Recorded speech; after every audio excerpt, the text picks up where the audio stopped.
नमस्कार, मैं जितेंद्र चतुर्वेदी। कांग्रेस ने इसकी कल्पना तो नहीं की थी। जो ट्रेलर है उसने होश उड़ा दिए हैं गांधी परिवार के। हाथ पांव फूल गए। उनको इस बात का एकदम अंदाजा नहीं था कि चीजें इस तरह से हो जाएंगी। वह इसलिए चूंकि जो कथनाक गढ़े गए थे उसमें यह बताया गया था कि आप चिंता मत करिए, नरेंद्र मोदी की अगुवाई वाली भाजपा को अब की बार घुटनों पर लाकर खड़ा कर दिया जाएगा और हवा का रुख ऐसे बदलेगा कि चौदिशा में राहुल राहुल का ही शोर होगा। हालांकि शोर तो राहुल राहुल का है, लेकिन जो हवा का रुख है वो क्या वाकई में बदल गया? क्या यूं ही जो विपक्ष है वो कांग्रेस को आंख दिखाने लगा है और कहने लगा है कि ऐसे तो नहीं चलेगा? और क्या यूं ही वो कांग्रेस जो 23 मार्च के आए हुए निर्णय को एक हथियार मान रही थी, क्या उसने अब हथियार डाल दिए जब वो भागकर कोर्ट के दरवाजे पर खड़े होते हैं? दरअसल ये तमाम सवाल हैं जो कई तरह के, आप ये कहें कि किंतु परंतु पैदा करते हैं, खास तौर से कांग्रेस, राहुल गांधी या हम कहें गांधी परिवार के, अगर आप को केंद्र में रखकर देखें तो 23 मार्च बड़ी महत्वपूर्ण तारीख है। चूंकि उससे पहले एक कॉइन उछाला गया मोडानी, और ये उछालने में कांग्रेस सबसे आगे रही। बड़ा लंबा चौड़ा भाषण दिया राहुल गांधी ने, और ये सब हो ही रहा था कि 23 मार्च को एक मामले में उनको सजा हो जाती है, और वो जो सजा है उस सजा में उनकी सदस्यता चली जाती है, वो डिस्क्वालीफाई हो जाते हैं। और फिर ये कथनाक गढ़ा जाता है कि इसको अडानी के मसले से जोड़ लिया जाए और ये बताया जाए कि साहब चूंकि हम अडानी पर बात कर रहे थे, हम नरेंद्र मोदी पर हमला कर रहे थे, इसलिए हमारी सदस्यता खाली गई। और फिर कांग्रेस को ये लगा कि साहब ये बात हम रखेंगे, और फिर देखिए राहुल गांधी की सदस्यता चली गई है, अब तो देश और समाज में तूफान आ जाएगा। 23 से वो तूफान का इंतजार करने लगे। मौसम तो बदला, बड़ी बारिश हुई, दिल्ली में तो तापमान ही गिर गया, मौसमी तापमान, और कई जगह लगा कि नहीं साहब ठंड दोबारा आ गई, कई जगह पंखों के चलना बंद हो गए। लेकिन जो कांग्रेस ने सोचा था वैसा नहीं हुआ, कोई सड़कों पर आया नहीं। प्रियंका वाड्रा को कहना पड़ा कि क्या लोगों को दिख नहीं रहा? पी चिदंबरम को कहना पड़ता है कि लोग आ नहीं रहे राहुल गांधी के नाम पर। और अडानी वाले मसले पर जो राहुल गांधी बोल रहे हैं उसे जनता कितनी गंभीरता से ले रही है, इस बात का अनुमान इसी से लग जाता है कि YouTube पर जो कुछ उन्होंने अडानी को लेकर कहा है उसे देखने में कोई रुचि नहीं दिखा रहा। अब ये तमाम चीजें 23 तारीख से जो चलना शुरू हुई और हफ्ते बीत गए, 10 रोज बीत गए, और कांग्रेस देख रही क्या कोई आ ही नहीं रहा है, कुछ हो ही नहीं रहा है। और उनको तो बताया गया था कि साहब अब तो जो है तूफान आ जाएगा, अब नरेंद्र मोदी की सरकार कांपने लगेगी, आपने जो मुद्दा उठाया है और आपको इन्होंने आयोग घोषित कर दिया, अब तो इन्होंने अपनी ताबूत में आखिरी कील ठोक ली है। और फिर इनको याद है कि अरे साहब इंदिरा गांधी का जो है ऐसे ही सदस्यता इन लोगों ने खाई थी, उनको जेल वोल भेज दिया था, अब तो तूफान आ जाएगा। सो ये भी हुआ कि नहीं, जेल वोल भी चला जाएंगे। लेकिन अब जेल जाएंगे या क्या करेंगे, लोग निकल ही नहीं रहे हैं। एक तो ये रहा, लोग निकल नहीं रहे थे, इनका अडानी वाला मुद्दा फुस हो गया, और ये तमाम चीजें विपक्ष को दिखाई देने लगी। उस विपक्ष को जिसको ये कांग्रेस मानकर चल रही थी कि वो उनके पीछे खड़ी रहेगी और हाँ में हाँ करेगी, जब उसने देखा कि साहब ये बताइए राहुल गांधी की सदस्यता चली गई और किसी कोई फर्क ही नहीं पड़ रहा है, आम आदमी को कह रहा है ठीक है चली गई तो चली जाए। अडानी का मसला ये उठा रहे हैं, उसको वो कह रहा है कि हमसे क्या लेना देना। तब विपक्ष को लगा कि साहब अब कांग्रेस जो कह रही है ना उसको छोड़िए, इनके कहे सुने पर चलना बेकार ही है। तब सावरकर का मसला उठता है और शरद पवार दो टूक कहते हैं कि सावरकर पर बोलना बंद करिए। बात यही खत्म न हुई, अडानी पर उन्होंने क्या कहा उस पर भी हम आते हैं। और फिर आप देखिए जब सावरकर को लेकर गौरव यात्रा निकलती है महाराष्ट्र में, तब तो महाविकास आघाड़ी के भीतर भूचाल आ जाता है और एक अलग सिरे से मंथन होता है कि ये क्या हो गया।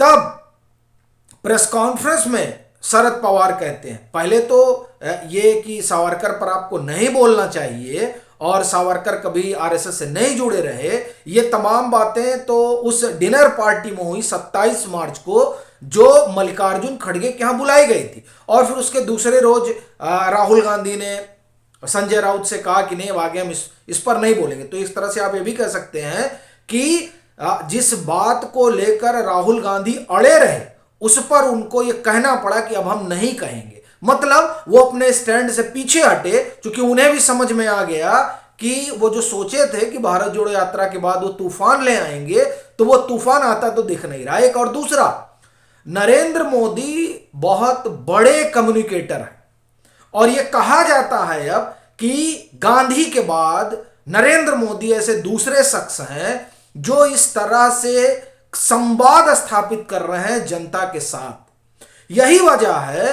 कि जब आप चौकीदार चोर है कहते हैं तो खुद को उस आवाम से कनेक्ट नहीं कर पाते, उसके बरक्स वो आवाम आपको खारिज करने लगती है कि आखिर वो व्यक्ति जो है कैसे ऐसा कर सकता है, न उसके बेटा है, न बेटी है, न परिवार है, उसने तो सब छोड़ दिया। फिर इसी तरह जब आप अडानी थोपने की कोशिश करते हैं तो वो अडानी भी नहीं चिपकता, फिलहाल तो नहीं दिखाई दे रहा है। तो अब ये बात विपक्ष भी देख रहा है और राहुल गांधी को भी समझ में आ गया कि साहब सावरकर वाला मसला बैकफायर कर रहा है। उन्होंने कहा ना बोलेंगे साहब, ये बैकफुट पर आना पड़ा।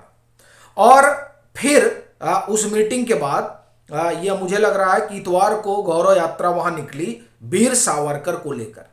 हालांकि देखिए, राहुल गांधी को यह हमेशा कहा जाता है कि उन्हें इंदिरा जी ने जिस तरीके से वीर सावरकर का सम्मान किया था उसे भी ख्याल रखना चाहिए, लेकिन उनकी अपनी मंडली है, उस पर क्या ही जाया जाए। और कई बार तो आप देखिए कि कांग्रेस के नेता भी कई मामले में जैसे लगता है कि रिजिड हो गए हैं। जैसे नीरजा चौधरी वरिष्ठ पत्रकार हैं, मतलब आप देखिए उन्होंने जो कॉलम लिखा है अपना इंडियन एक्सप्रेस में, उसमें वो कहते हैं कि दरअसल ये कनेक्ट नहीं कर पा रहा। आप डिस्क्वालीफाई ठीक हो गए, अगर उस डिस्क्वालिफिकेशन के बाद आप जंतर मंतर पर बैठे मनरेगा के मजदूरों के साथ जुड़ते, तब वहां आपका लोगों से जुड़ाव होता और तब लोग आपके लिए उतरते। लेकिन आप देखिए सूरत जब ये पहुंचते हैं आज राहुल गांधी, वहां खूब ड्रामा वगैरह चलता है, मैं उसे ड्रामा ही कहूंगा, इसलिए चूंकि इस 10 दिन में जब देखा इन्होंने कि कोई नहीं आ रहा है और विपक्ष भी इन्हें अब गंभीरता से नहीं ले रहा है, तब इनको भाग के जाना पड़ा। और उसमें आप देखिए कि बस से कोर्ट तक पहुंचते हैं और रास्ते में अभिवादन करते हैं और उसमें आप देखिए कितने लोग खड़े रहते हैं, गिने चुने 10 लोग, 20 लोग, 50 लोग। ये उस रास्ते में खड़े हैं जिस रास्ते से राहुल गांधी गुजर रहे हैं, वो राहुल गांधी जिन्हें कांग्रेस का कर्णधार माना जा रहा है, वो राहुल गांधी जिनकी सदस्यता चली जाती है तो कांग्रेस करेगी लोकतंत्र खतरे में। उनके उतनी दूरी में 2-4-10,000 लोग भी नहीं इकट्ठा होते। तो ये बात दरअसल विपक्ष भी देख रहा है, इसलिए सावरकर वाले मसले पर इनको सीधे नकारा गया। और अडानी वाले मसले पर आप देखिए जो शरद पवार का बयान है ना, वो बड़ा मायने रखता है और वो भी बताता है कि कितनी किरकिरी हो रही है कांग्रेस और राहुल गांधी को। उन्होंने कहा कि ये जेपीसी की क्या मांग आप लोग कर रहे हैं, जेपीसी से ज्यादा अच्छा तो जो सुप्रीम कोर्ट के अगुवाई में जो सुप्रीम कोर्ट ने कमेटी बना रखी है वो ज्यादा अच्छा काम करेगी, क्योंकि जेपीसी में तो सरकार का बहुमत होगा। लेकिन आप देखिए जेपीसी तो इसलिए लोग चाहते हैं ना कि उस पर फिर बार बार बात करते रहे अडानी पर, लेकिन फिर ये बात संभवतः शरद पवार ज्यादा बेहतर समझते हैं, क्योंकि वो बड़े राजनेता हैं। वो ये जान रहे हैं कि अगर आप नरेंद्र मोदी पर हमला करेंगे तो तब आप मेन मुद्दे से भटक जाएंगे, और जब भी मोदी पर हमला हुआ है वो और मजबूत होकर उभरे हैं, फिर वो चाहे मौत का सौदागर हो, चाहे चाय वाला हो, चाहे चौकीदार चोर हो। तो अभी आप देखिए कि अभी ये जिस तरीके से चीजें चल रही हैं उसमें धीरे धीरे मुद्दा जो है वो प्रधानमंत्री नरेंद्र मोदी होते जा रहे हैं, और जब मुद्दा प्रधानमंत्री नरेंद्र मोदी खुद होंगे तब विपक्ष निकल पाएगा उनके चक्रव्यूह से। ये शरद पवार जानते हैं कि ऐसा नहीं होगा, तमाम विपक्षी नेता ये जान रहे हैं। कि अब ये जो चुनाव है वो चुनाव दरअसल मोदी बनाम अन्य होता जा रहा है, और ऐसी स्थिति में जीत पाना किसी के लिए बड़ा मुश्किल है। इसीलिए विपक्ष इन तमाम मसलों पर हटा रहा है कि नहीं, अडानी छोड़िए आप, खास तौर से शरद पवार और सावरकर पर आप बोलना बंद करिए, और जब लोग निकल नहीं रहे हैं तो जाइए बेल वगैरह लीजिए और जेल के फेरे मत पड़िए, नहीं तो जब अभी कोई नहीं निकल रहा है तो बाद में कोई क्या ही आएगा। वह इसलिए चूंकि आप कनेक्ट नहीं हो पा रहे हैं, कांग्रेस कनेक्ट नहीं, उसकी जड़ें टूट चुकी हैं, क्योंकि उनके आसपास जिस किस्म का एक ताना बाना बुना गया है उसमें कम से कम वो लोग तो नहीं हैं जिनका अपना बड़ा जनाधार होता है। तो ये कुल जमा समस्या है जिसने सूरत में भी इस बात का इशारा किया कि भले ही मचान वगैरह सजाया गया हो, लेकिन उसका कुछ असर होगा ये मालूम नहीं पड़ता, और यही कारण है कि ट्रेलर ने होश उड़ाए हुए हैं। आपकी अपनी क्या राय है, आप जरूर साझा करें, और मतांतर से नहीं जुड़े हैं तो जुड़ें भी, और वीडियो को खूब शेयर भी करें।